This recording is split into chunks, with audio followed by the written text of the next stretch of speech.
గురువు పాత్రకు గౌరవం దక్కుతుంది.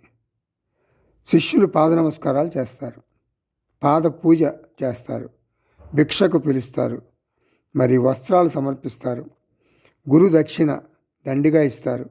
అయితే గురువు డంలో చిక్కుకుపోకూడదు. గురువు పాత్రను పోషించాలి. రాగం వద్దు. పాత్ర పోషణ చేయకుండా హరిద్వారకు పారిపోమ్మని చెప్పటం లేదు. జీవించి ఉన్నంత వరకు పాత్ర పోషణ తప్పదు. జీవించి ఉన్నావంటే పాత్రలను నాటకీయంగా పోషించాలి అని అర్థం. వలలో చిక్కుకోకూడదు.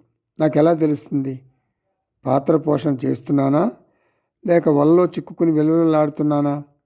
సంసారం, సమస్యలు చుట్టుముట్టి నీకు మనశ్శాంతి లేకుండా చేస్తాయి.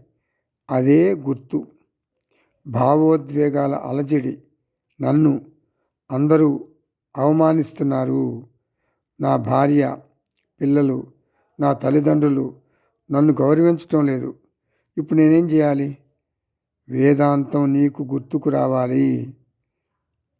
అలా స్వరూపనిష్టలో ఉండి నీ జీవితాన్ని ఒక ఆటలో మలుచుకోగలగాలి.